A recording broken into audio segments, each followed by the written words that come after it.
In the context of today's theme, Minds That Move the World, I will talk to you about compassion and leadership. My conversation is to center around three eminent personalities emerging from this soil in the last 150 years, whose minds have moved the world. Three great leaders who have indelibly written their name in history.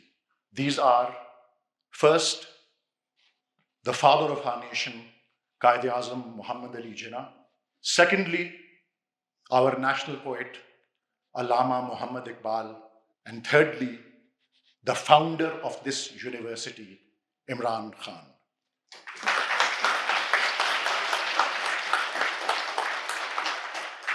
While multiple leadership qualities can be attributed to all three of these personalities, I submit to you that, to my mind, compassion is what ranks at the top and is what enabled them to become well-known and widely respected, successful leaders. Ladies and gentlemen, I posit to you, and I believe in my heart, that it is those who are incorruptible and unpurchasable who are also those who are possessed with the highest measure of compassion. But there is more to it than that. While Allama Iqbal greatly valued compassion as a leadership quality, he also, when you take a combined look at two of his famous couplets, you actually see that he values 6 leadership qualities. What are they? Number 1, sadaqat, honesty. Number 2, adalat, justice. Number 3, shujaat, courage, bravery. Number 4, nigah buland, a towering vision. Number 5, sukhan dil nawaz, an inspiring speaker. Number 6, jaan pursoz, a soul filled with compassion. That's all the gear required to lead the caravan and to lead the world, according to Iqbal. As you can see, the poet-philosopher starts with honesty and ends with compassion. Quaid-e-Azam Muhammad Ali Jinnah possessed all of the 6 leadership qualities enumerated by Allama Iqbal: honesty, justice, courage, towering vision, outstanding power of speech, and a soul filled with compassion. And Imran Khan is a living embodiment of these very 6 qualities. But in each case, to my mind, compassion ranks at the top. What is compassion? Compassion is the ability to sense other people's pain and then to strive to alleviate that pain, to strive to overcome that pain, to strive to take that pain away. Allama Iqbal did not solely value compassion as a leadership quality. He also deemed it integral to the development of a nation's children. I'm sure you know what his most famous and most widely recited poem is. It is a child's prayer. Lab pe aati hai dua ban ke tamanna meri. What is the heart's desire of a little child that rises to his lips or her lips in the form of a prayer, that make me in the form of a candle, that would take the darkness of the world away and light every place up with its sparkle. Included in that prayer is, ho mera kaam gharibon ki himayat karna, dardmandon se, zaifon se mohabbat karna. Make it my duty to support the poor and to love those who are old and are suffering. To put it another way, O Lord, bestow me with compassion.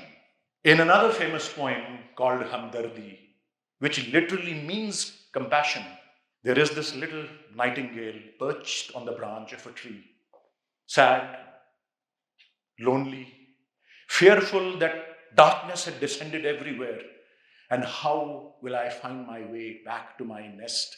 टहनी पे किसी शजर की तन्हा बुलबुल था कोई उदास बैठा कहता था बुलबुल था कोई उदास बैठा कहता था कि रात सर पे आई उड़ने चुगने में दिन गुजारा पहुंचूं किस तरह आशियां तक हर चीज पे छा गया अंधेरा. And then there is this glowworm, firefly lurking nearby.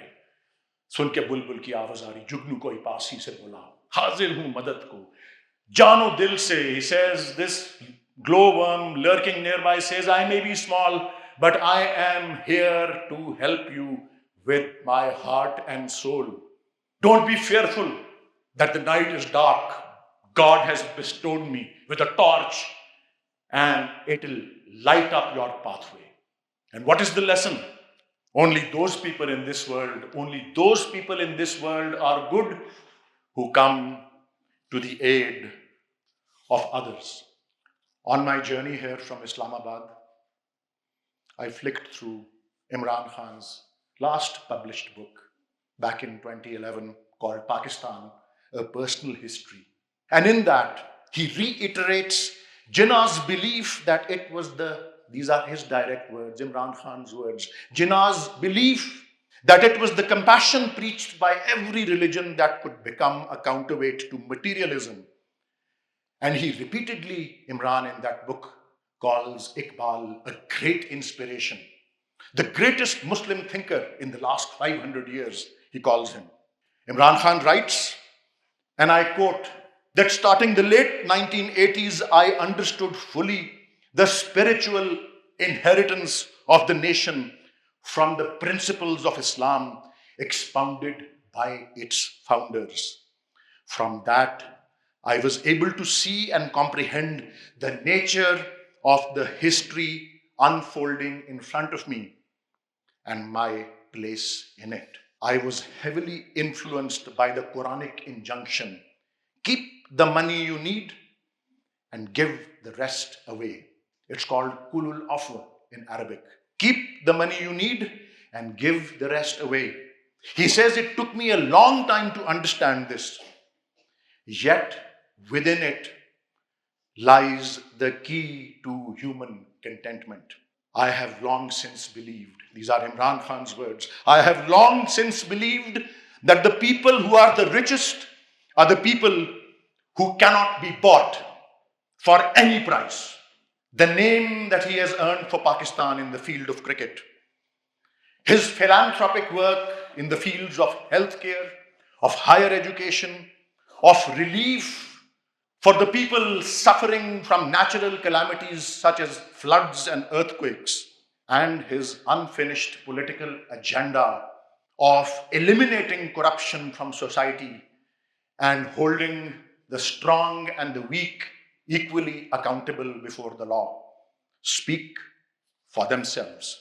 Ladies and gentlemen, I hope that you all know that after witnessing the enormous suffering of his mother, who tragically fell victim to cancer in 1985, when he decided to build a hospital in her memory, Shaukat Khanum Memorial Hospital in her memory.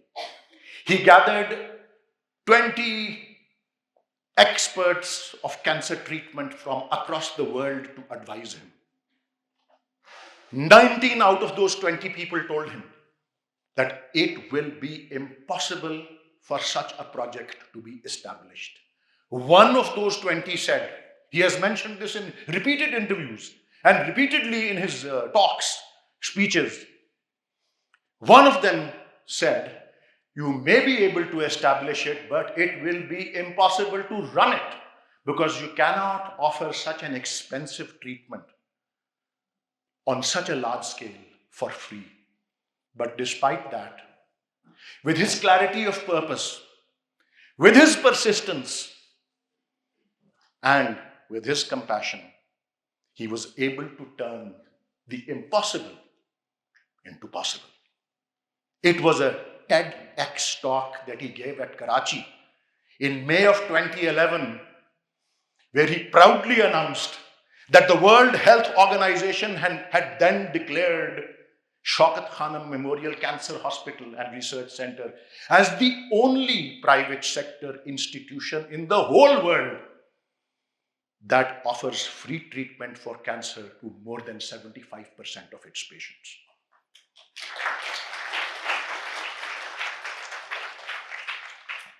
Let me take you to another talk, another speech, but it wasn't a TEDx talk. He was addressing the Oxford Union Society, March of 2013, at Oxford University, where he himself studied, right at the beginning of his speech. My mission is politics. My passion is this university, which I hope, he said, will one day become the Oxford University of Pakistan.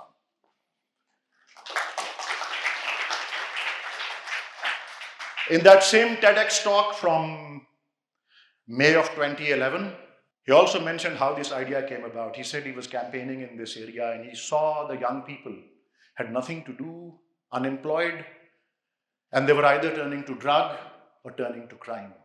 So this came up, the idea came up as a small institute for technical training to take this place out of its, or this whole cycle of people going into crime and drugs, and to alleviate, to bring, to elevate this rural area, this beautiful setting.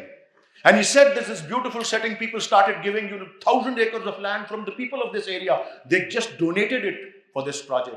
And that idea turned from an institute for technical training into a college, and finally into a knowledge city.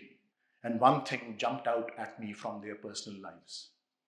Each of them had a tremendous bond of affection with his mother. Each of them was deeply inspired by his mother. Each of them was the apple of his mother's eye. This talk of mine is not just a tribute to three great leaders. It is a tribute to three great mothers as well. God bless the soul of Mithibai Jinnah, the mother of our founding father. God bless the soul of Imam Bibi, the mother of Allama Iqbal. And God bless the soul of Shaukat Khanum, the mother of Imran Khan. I leave you with the proverb, the hand that rocks the cradle rules the world, and compassion is the noblest form of that rule. I thank you.